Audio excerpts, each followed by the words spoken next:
known for the social brain hypothesis, the gossip theory of language evolution, and the Dunbar's number with his name on it, that is the limit on the number of relationships that we can manage. Currently, he is developing very interesting projects related to the mechanisms of social cohesion. And I think this is very interesting in the times we are going through, especially. And he's also author of many popular science books that cover this very interesting research, where I'm sure are really putting together what we want indeed with this event, which is high top science, but something that also is of interest in this case for all of us, and in particular in the times where we're going through and when we really want to wonder or interrogate ourselves about what is the nature of human evolution and which things in this world and this cohesion and this relationship may have helped us to go through to the difficult times. So, well, I just want to really give the voice to Professor Dunbar. He's going to give a talk with a very attractive and interesting title, is A Brain for All Seasons, the challenges that determine human evolution, and with a very appealing question, you know, have you ever thought that it was time, not really food, what was really constraining on our evolution? So Professor Dunbar, thank you so much for accepting our invitation, and please, the time and the CENIEH doors are virtually but also physically open when the situation allows for that, and welcome to the CENIEH family. So this is your time. Thank you. Thank you very much. That's a great pleasure to be here. And I'm sorry not to be there in person, of course, but let's hope we can do that at some point in the future. Now I'm going to talk about really some of the major challenges as I see them during the course of human evolution that have set us on the pathway that our species has eventually been the end point of, if you like. I might just add a note of caution at the beginning. Of course, I'm not a paleontologist. I'm not a fossils person at all. I'm really an ecologist, an evolutionary ecologist, and a neuropsychologist as much as anything else. Which has advantages, because it means if I'm speaking to proper fossil people, proper human anatomists and paleoanthropologists, I can always say, oh, I'm terribly sorry, I'm just an ignorant psychologist, I don't really understand these details. And if I'm equally talking to psychologists, I can say, oh, I'm terribly sorry, I'm just an ignorant biological anthropologist, I don't understand these subtleties of psychology. And this allows me to sort of cover all these disciplines, really, which has been very entertaining and great fun, I think, in the course of my scientific career. Okay, so let me bring up my slides at this point, if I can, and we'll get going on the talk itself. So, there's the title, as Maria said. Really think about the kinds of things that people have always focused on in the course of studying human evolution. And basically, it's been the materials that we have available there in the ground. And these, of course, are predominantly the bones and the stones, the tools and the artifacts that people in the past have made.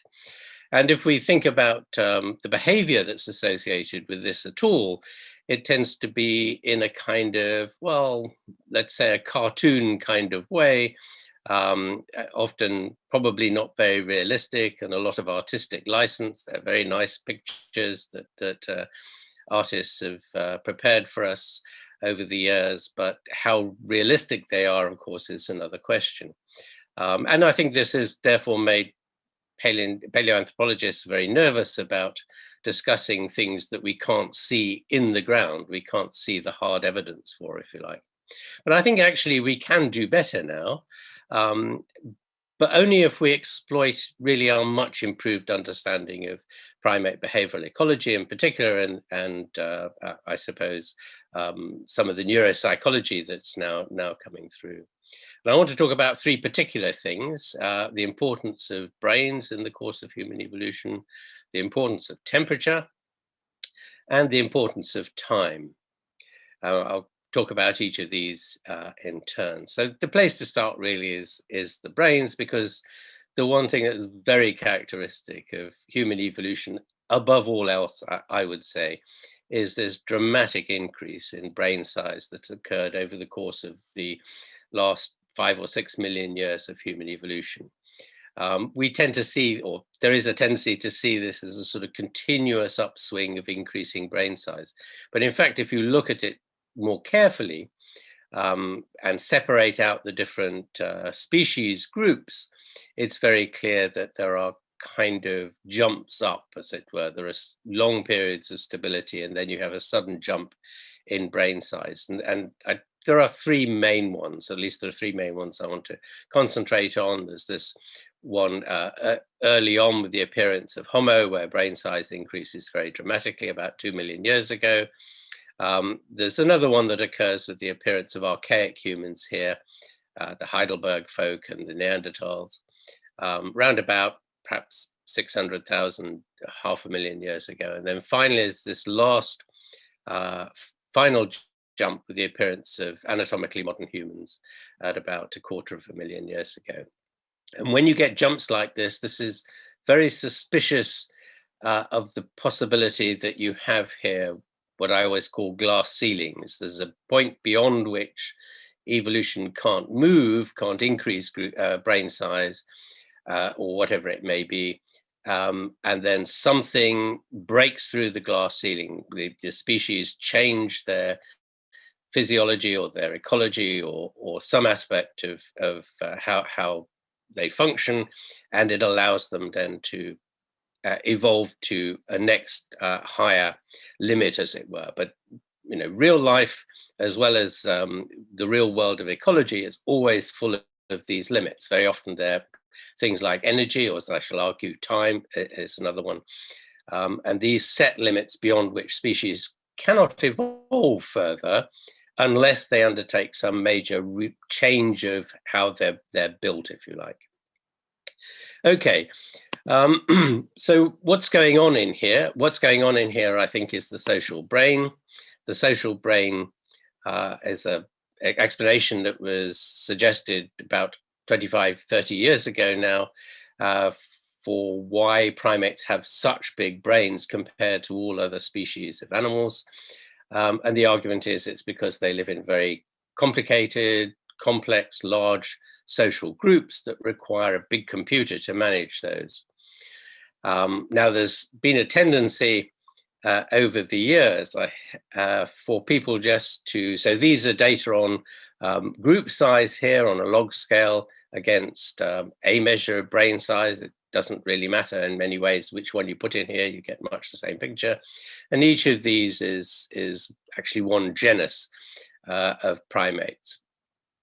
And there's a tendency for people to just stick a regression line through that. And of course, you get a significant correlation in most cases.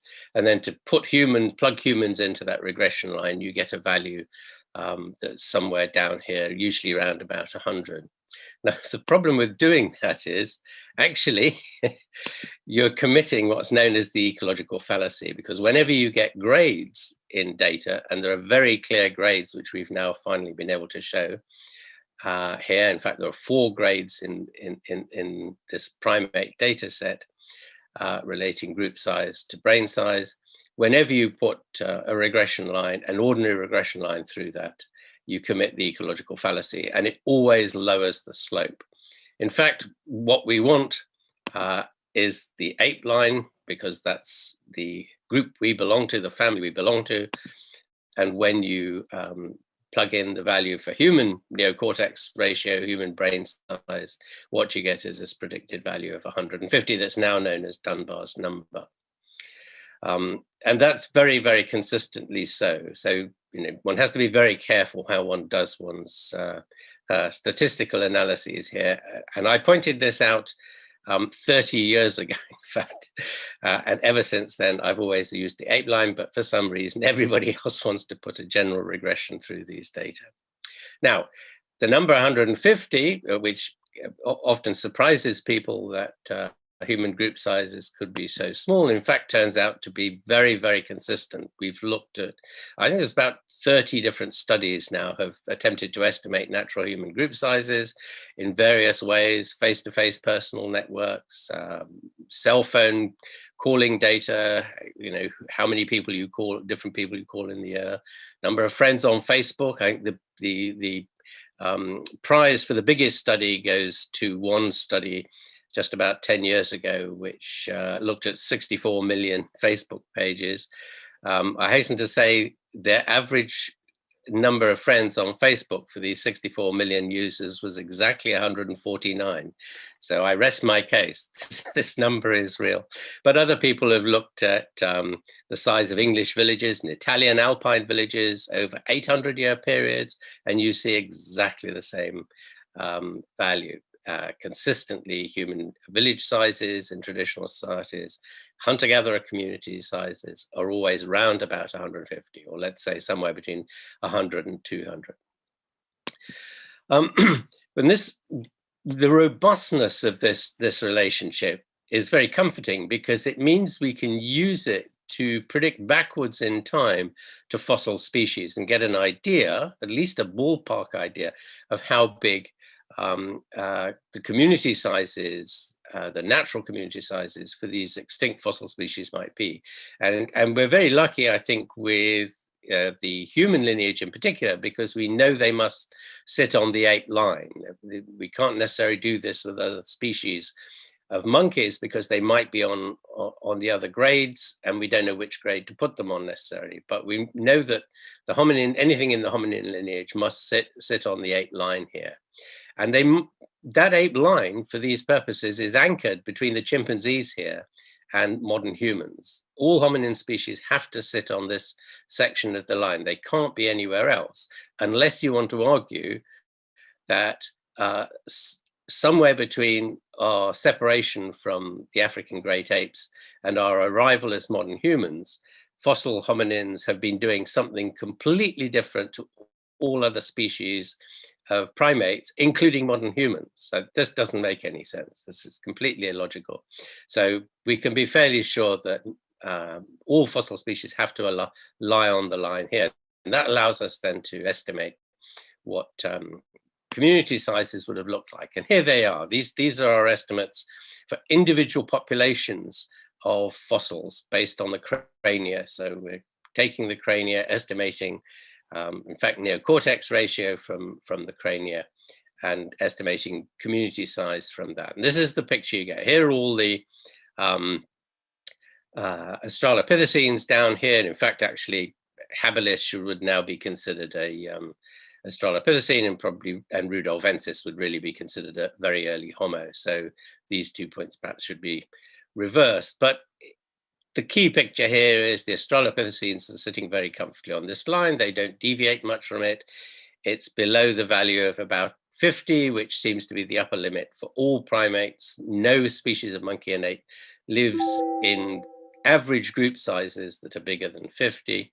But then, of course, it takes off as brain size increases, going up through early Homo, the archaics here, up to anatomically. These are fossil anatomically modern humans. You can see they're sitting perfectly on the modern human line.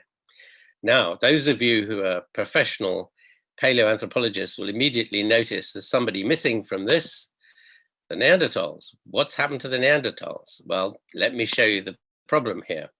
The problem is really this map here, and it has to do with the tropics. So remember, all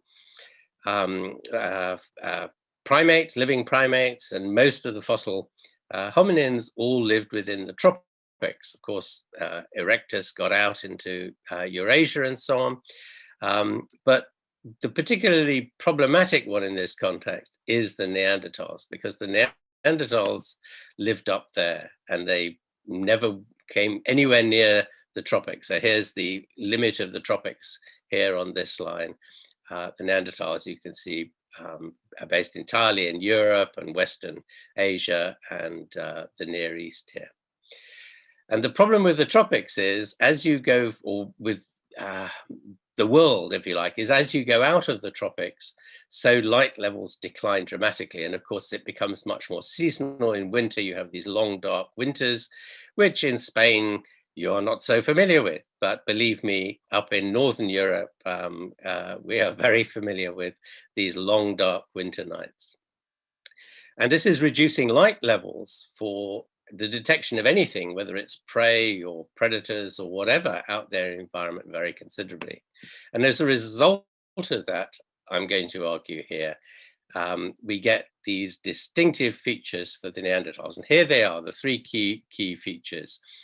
These very, very big eyes compared to the eyes of modern humans, this much flatter head, suggesting that there's much less forebrain material compared with modern humans.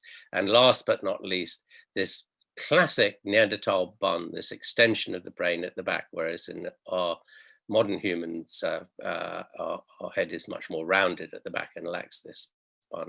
So the question is the Neanderthal bun and their big eyes two characteristic features of this whole family, part of a visual adaptation to light low levels living at very high latitudes in Eurasia.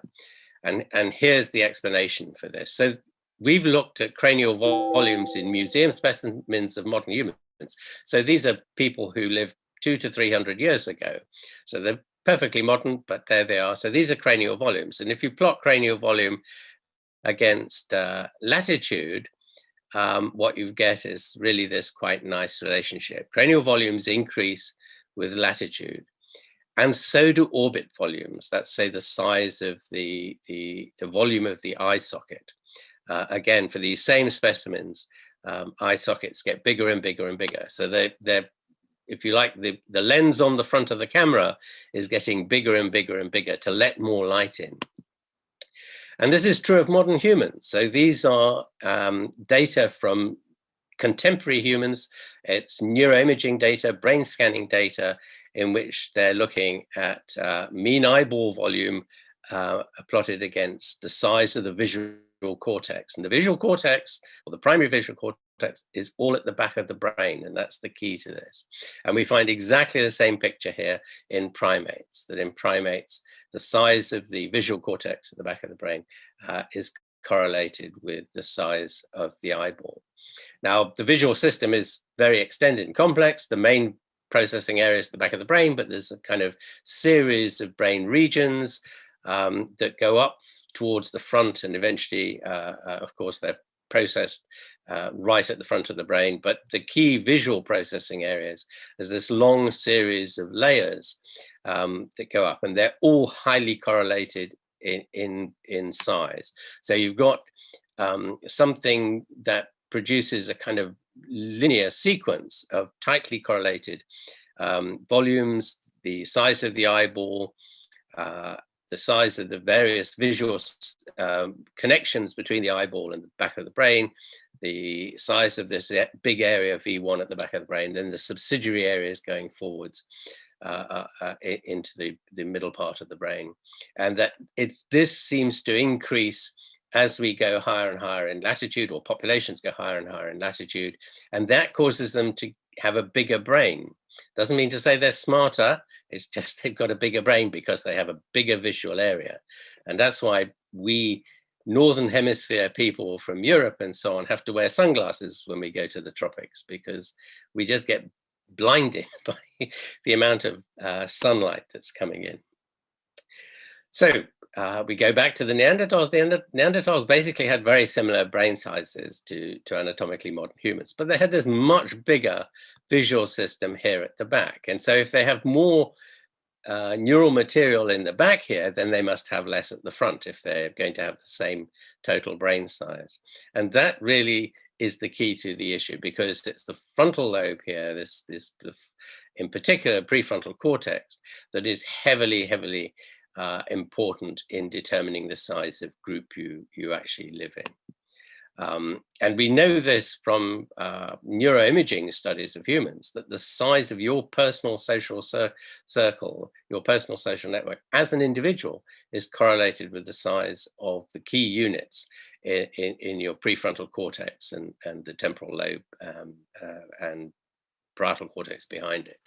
But there's a huge, massive kind of neural system linked by very, very big wiring connection that is primarily solely concerned with managing your relationships. Okay, so if we take this on board and we adjust brain sizes to estimate true frontal lobe volume for the various archaic human and Neanderthal and anatomically modern human fossils, this is the picture we get in terms of community size. We have early on, even in early anatomically modern humans, we have group sizes which are somewhere down here, around about perhaps 110, 120. And it's really something happens when anatomically modern humans really get going, that increases brain size and results in these much bigger groups at 150. The Neanderthals through that period are remaining pretty much in the same area as they always have been.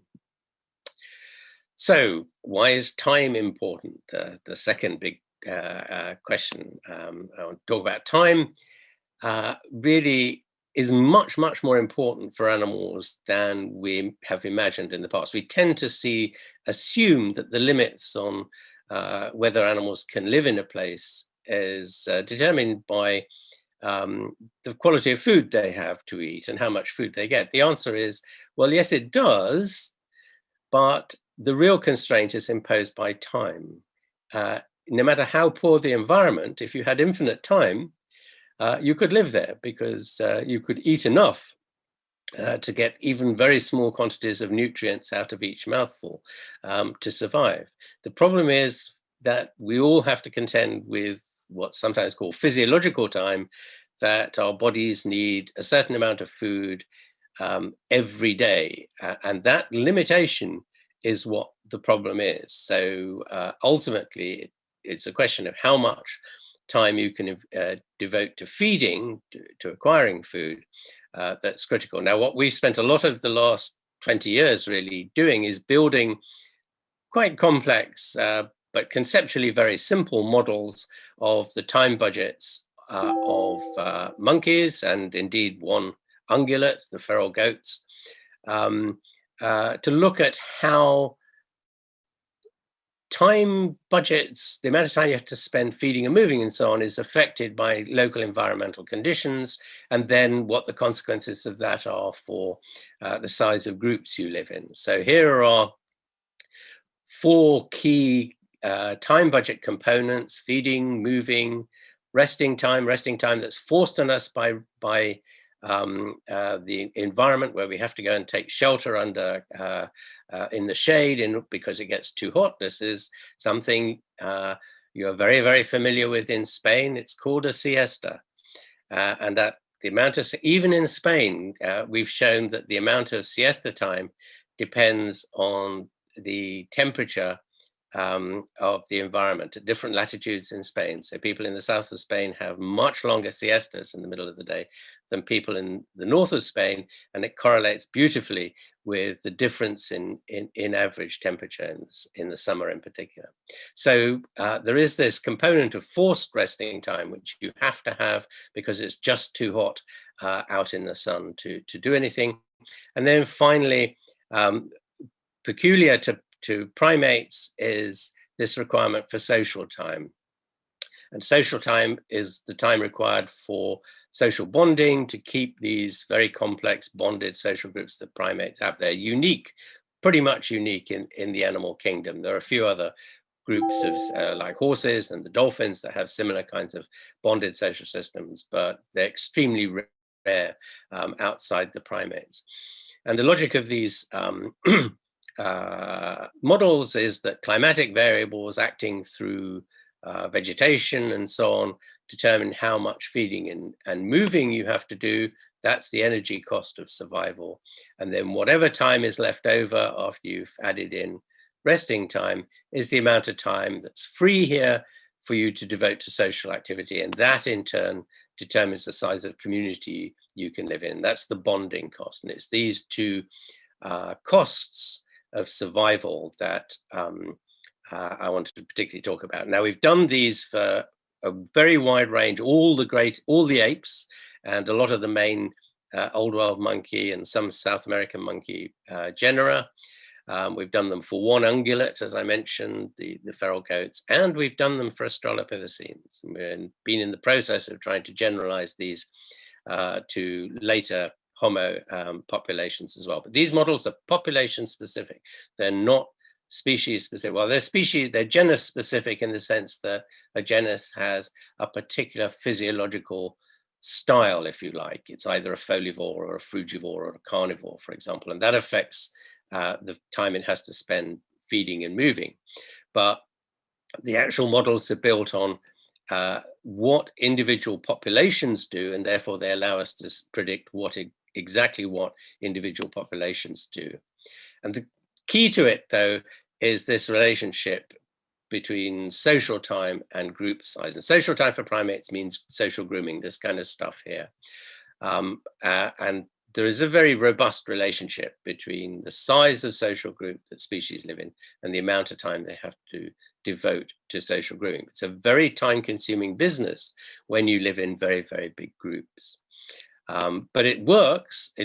We understand now how it works. It works through the endorphin system in the brain, which produces this sense of warmth and coziness and all's well with the world and with the people you're doing this activity with. We know that's what happens in primates. The endorphin grooming triggers the endorphin system. And with my collaborators in Finland, we ran some neuroimaging studies in which people were put in brain scanners while they were being stroked on the chest and the stomach. And here's their brain just firing up within the endorphin receptors, firing up, receiving endorphins from the brain as a result of being stroked in this way. So this is why we all go around hugging each other, and this is why lockdown is such a disconcerting business, because we can't go and hug each other and stroke each other in the way which we used to do beforehand. That's very frustrating for us. So now we can use these ideas to look at the Australopithecine time budgets. We actually used it, the chimpanzee, or the pan chimpanzee time budget model and the baboon time budget model to predict where species might have occurred with the kind of paleoclimates that we had in the past, where the Australopithecines might have occurred. And we're looking for a time budget model that predicts exactly where, correctly predicts where Australopithecine lived and where they didn't live. That's our kind of criterion for all these time budget models.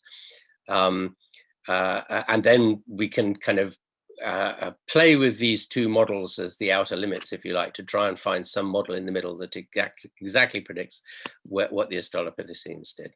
Now, here's a key example, really. This is the chimpanzee model. The black dots are places that the chimpanzee model says chimpanzees can live there under present climatic conditions. The white dots are places where the model says they couldn't possibly live. And you can see, all down in here, it's all white dots. Up in here is black dots, so chimpanzees can live here. There's a gap in the middle where it's mainly white dots, which is the Dahomey Gap, and indeed there are no chimpanzees there. So what you have, this maps very nicely onto the current range for chimpanzees in particular, Western chimpanzees here, the Central African and East African chimpanzees here, separated by the Dahomey Gap in the middle. But just look at where the Australopithecines live. Here's the Australopithecine corridor, as it sometimes occurred, where all the fossil sites for Australopithecines occur. Chimpanzees simply couldn't live there. It would simply be impossible. And the baboon model, by contrast, the baboon model would have Australopithecines living in this corridor, but they'd also have them living in all these areas over here where as far as we know, they didn't. So we have to find some mix between these two models, if you like, that causes black points to be in this band here and everywhere else to be white points where the species couldn't have lived. But the reason why the chimpanzees live here and cannot live in these areas is mainly the costs of travel. And the costs of travel here, this is time that has to be devoted to moving as a function of the size of the foraging party and the rainfall, which is the main driver in this particular case. You can see that foraging time, travel time, not even foraging time, just travel time, escalates and goes through the roof. It reaches 100% when foraging party size is only 20. And remember, the average size for chimpanzee communities is somewhere around 45 to 50. And particularly so when it gets dry. And remember, all these habitats up here are quite dry habitats compared with the forested habitats of chimpanzees. So somehow, clearly, Australopithecines had to solve the foraging time before they could even live. So here's our estimate of the time budget and its main components for all the Australopithecines going up. And pretty much there's two interesting things here. They don't vary very much across the whole range of the Australopithecines. And secondarily, here's 100%. That's 100% of the day. There is no more time available in the day. It's very, they're right at the limits. They have no spare capacity in there at all. And so if we extend this then up to the early and later Homo species through time, and we've only changed two things here, feeding time and social time. These have been kept constant. Feeding time reflects increasing body size on the one hand and increasing brain size at a much higher energetic requirement. And then social time is just reflecting group size. What we find is time budgets increase dramatically. And the big change is really social time, much more so than the energy requirements that they needed. Actually, didn't need all that much more energy, but the social time to keep these very big groups together just pushed them through the roof. These late species, archaic humans and anatomically modern humans, are having to spend half as much again of their time doing these activities than is actually available to them in a 12-hour day. And remember, all primates are diurnal. They sleep at night, they don't do anything at night. It all has to be done in the 12 hours of the day. So the question is, how did we solve that problem? Here's the big problem. Here's the limit that primates actually spend grooming, 20% of the day.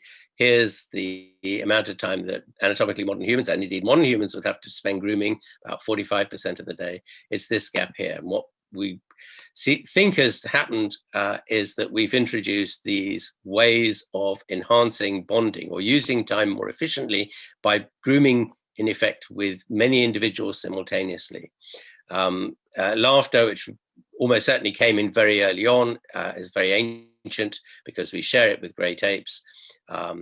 Singing and dancing, singing without words. And when language comes in, the rituals of religion, storytelling, feasting, and so on, we think they came in at these individual points. But what's important about all of these is they trigger the endorphin system, and they allow the endorphin system to be triggered with several people individually, which is not possible for grooming. You can only groom one individual at a time. We've shown that laughter does this using PET scanning, brain scanning. Here's the results from one of our studies showing that when you laugh, your brain is flooded with endorphins. We've done other kinds of study checking using the pain threshold as a proxy for endorphin activation with singing and dancing, religious rituals, feasting, storytelling, and they all show these same effects. And we can show that all of them also increase the sense of bonding with the social group. So this actually brings us neatly around to the question of why temperature becomes important, aside from temperature affecting the quality of the habitat. But the issue really goes back to Peter Wheeler's model, I think, which he suggested in the 1980s, that hominins stood upright, our ancestors stood upright and walked bipedally because it exposed less of the body surface to the sun during the middle of the day. So here's the amount of incident radiation, sunlight on the body surface as a whole, as a result of either being quadrupedal, and it's very high across the middle of the day, whereas if you stand vertically, bipedally like this, then you're only the top of your head and your shoulders is exposed to sun, and this produces this big dip here at the time of the day when the sun is hottest, and that's very important. Now, there have been some claims since then that this model doesn't actually work. Graham Ruxton and Wilkinson introduced a correction because they said that Wheeler had forgotten the heat created by travel, by the body muscles moving, and if you introduce that, it wiped out the effect. Now, the problem with their analysis, which is perfectly sensible, is that they assume that primates in general travel throughout the day, and the answer is no, they don't. They travel mostly in the morning or the evening when it's cooler, and they rest during the day when it's hot, and they assume that the Australopithecines lived at sea level, and the answer is they didn't. If you look at the altitudes at which the Australopithecine sites occur in both East Africa and South Africa, and these are corrected for the fact that the Rift Valley has dropped dramatically in altitude over the last 3 to 4 million years. So if you look at the altitude as it was back in the time of the Australopithecines, these species were very high level species. They lived above 1,000 meters. And the same is true of chimpanzees. Chimpanzees don't really live below 500 meters in altitude.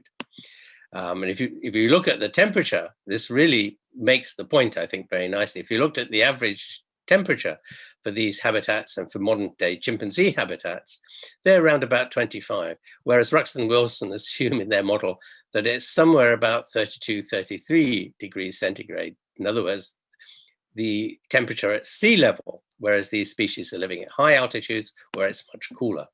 And so what then happens if you take the Ruxton and Wilkinson model, neither quadrupedal nor bipedal species can live anywhere because here's the thermal limit that they can cope with. And you can see the estimates of their actual thermal production, how much heat they're absorbing and creating and so on, is much, much higher. Whereas if they're hairless, then they can just about cope. Whereas if you correct for resting during the middle of the day and the lower temperatures at higher altitudes, actually even hair-covered Australopithecines could have survived quite happily in much, much better condition. However, what this kind of forgets, or what the third thing that most of the models have forgotten, is that night times are very cold at these altitudes. So during the early morning and during the evening, through the course of the night, the energy loss would be huge because it's so cold in these habitats. And in fact, calculating the energy required to sustain body temperature for Australopithecine populations in these habitats, these are 3 different habitats at 3 different altitudes, they would need to spend 3 times more, or need to eat 3 times more to get enough energy to stay alive. So basically, if you have Ruxton and Wilkinson Australopithecines, they would have frozen to death at night because they had no hair cover. But if these are hairless Australopithecines, if you like, whereas furred Australopithecines would have been just above the minimum thermal level to stay alive for both males and females. So whatever happens, it seems the Australopithecines must have been furred. They were not ecological apes. They could not live at sea level, which explains something which nobody ever comments on, I think, and that is why the Australopithecines never left Africa. The answer is they couldn't. They couldn't get low enough to get across the sea level bridges in the north.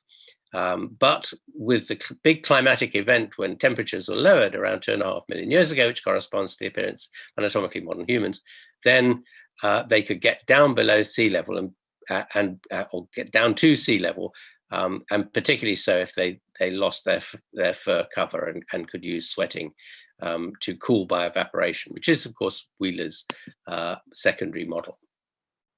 But that created another problem for them, of course, that they couldn't survive at high latitudes in the cold of the night. So this is where fire then becomes crucial to them. Now, there is another reason why fire is interesting in this context, because fire extends daylight for about 3 to 4 hours. If you remember the time budget story, all the Homo species would have been exceeding their time budget capacity. They would have needed much more time than they had available.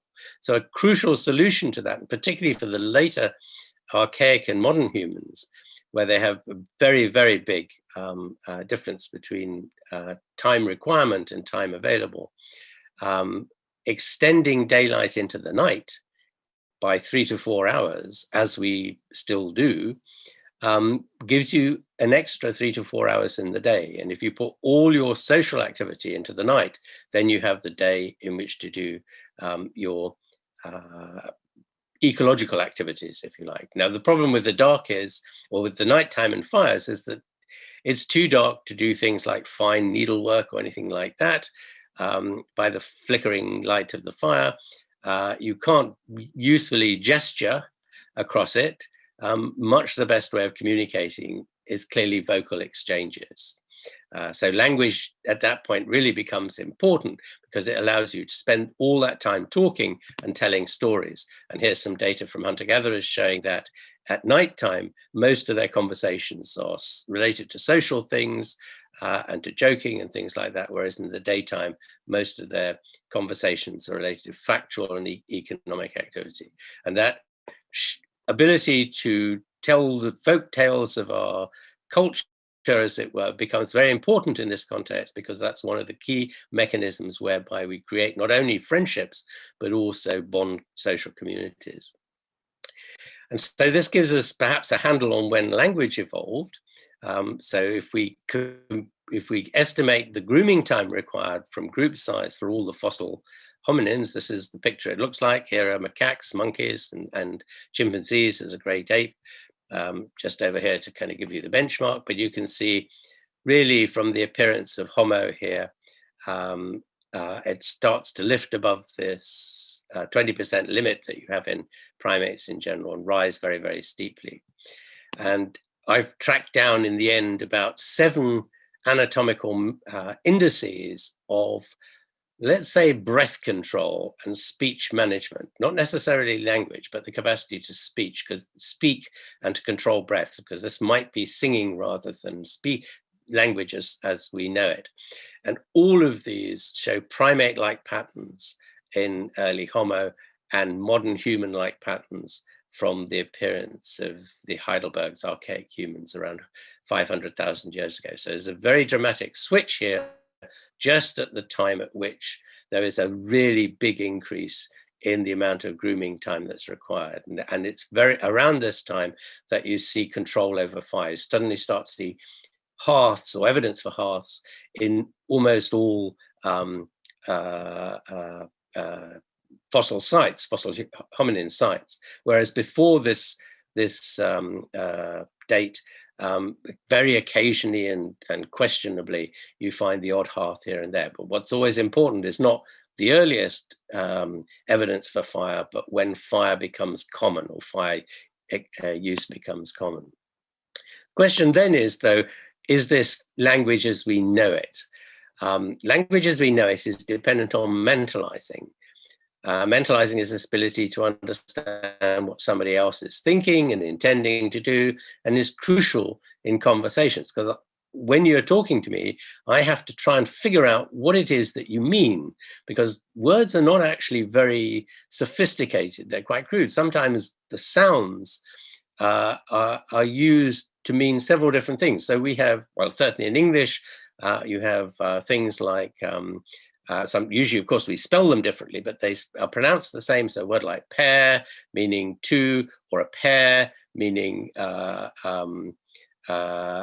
the fruit, or to pare something, meaning to cut something down, all sound the same, but mean 3 completely different things. So I have to kind of figure out, when you're talking to me, which one of these do you mean?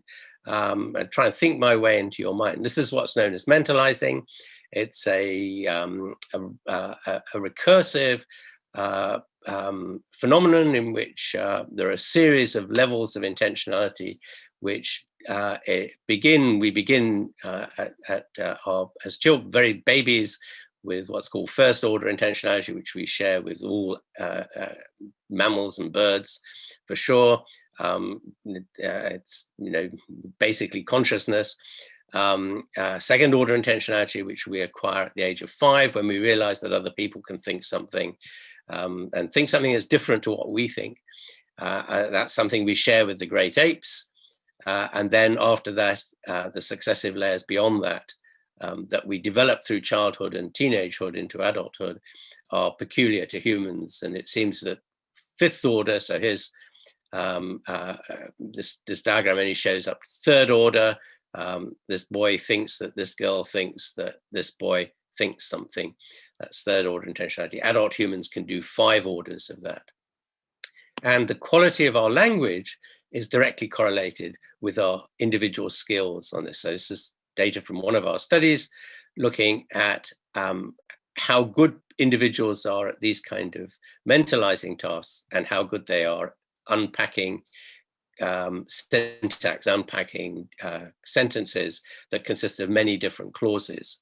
And you can see that the better you are on these mentalizing tasks, the more complex the sentences that you can unpack.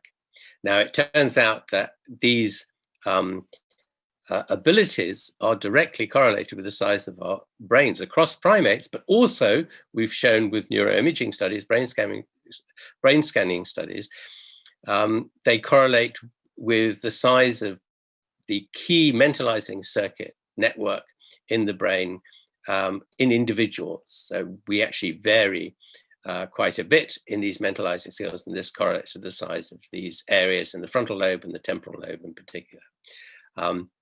The fact that this relationship is so tight, so close to a linear relationship, means we can predict what the mentalizing capacities are for species of hominins, let's say, as a function of their frontal lobe volumes. And when we do that, this is what we get. And the important thing here's second order intentionality, which we share with great apes. You can see all the Australopithecines sit beautifully around that. Nothing very challenging for them there. This is what modern human adults can do, fifth order. And the big issue here is, if you look at what the Heidelbergs and the Neanderthals can do, they could only achieve fourth order intentionality. So they're a whole order down below us. Now that's important in terms of the quality of stories that they can tell, not only the quality of their relationships that the number of relationships they can manage, because these are directly correlated, but also their ability to appreciate complex stories. And these are some of our data from looking at, in contemporary adult humans, people's ability to understand complex stories as a function of their mentalizing capacities, and in particular, people with poor mentalizing capacities find complex stories much more difficult, essentially, to deal with. And certainly, people with high mentalizing capacities find low mentalizing stories just boring, basically. And we see the same thing in jokes. So these are another study of ours where we've looked at the levels of intentionality in jokes. That's essentially the number of people involved in the story of the joke, as against the ratings of how good these are. The ratings increase dramatically the more different minds there are in the story, the funnier the story gets. But once you get above a certain level, sixth order intentionality here, bear in mind, fifth order is the limit for us, suddenly we don't understand the joke. It just becomes too complicated. So the important implication then for the Neanderthals, whose intellectual capabilities shouldn't be underestimated. They were very, very smart indeed. And not least the fact that they've long outlived us. They survived for much longer than we have as a species. So they clearly were very, very smart. But their language competences and their mentalizing competences were such that they could not have had fully modern language. They probably almost certainly had language, but it was more like the language of probably about 11, 12-year-old children. So it's quite good, but they're not going to be Einsteins, nowhere near. And in terms of their culture, what it means is their stories would not have been so imaginative and their jokes wouldn't have been so funny, at least to us. They would have seemed like 11-year-olds jokes rather than adults jokes, if you like. So, they're jokes, they're very clever, they're very amusing, but somehow in that sort of whole complex cultural world, they just wouldn't have been up to the same level of modern humans. And I'm suggesting here that that's part and parcel of the complex story of why they eventually went extinct under competition with the face of competition with modern humans. So just to sum up, a few points really to take away. Most of the archaeological models that we deal with and the explanations that we deal with really fail to take account of the behavioral aspects of ecology, and these are very important. It's behavior that determines what you can do. Time and not energy is limiting for most animals. Our time budget models are extremely good at predicting where primates can and cannot live, and even ungulates. Our goat model is very good. It can predict within 100 meters altitude where goats at these kind of high latitudes in the British Isles can live and cannot live. The social brain hypothesis gives us an extremely reliable guide to community sizes. Communities are very costly for primates to maintain because they depend on this time-costly process that underpins bonding. That's to say, in their case, grooming generically, but the mechanism involved is triggering the endorphin system. And although what's happened in the course of human evolution is we've found successively ways of triggering more and more endorphin activation, or at least triggering endorphin activation with more and more people simultaneously, which is what allowed us to increase group size. And that's been absolutely crucial. That's what gives these kind of glass ceiling effects predominantly. And that really, if you look back at the course of human evolution, back to our common ancestor, the great apes, and indeed, if you look back through primate social evolution, primate evolutionary history as general, what you see is these successive glass ceilings. And that's what those grades are that I mentioned right at the beginning in the social brain hypothesis data. Those grades are the very same kind of glass ceilings as I've been talking about in relation to hominin human evolution. And those glass ceilings are predominantly created by the way time budgets play out, and principally in the end, the costliness of social bonding. So on that happy note, I'm going to go back to stop sharing, and I'm happy to take questions from you. So thank you so much, Professor, for this fascinating talk. I think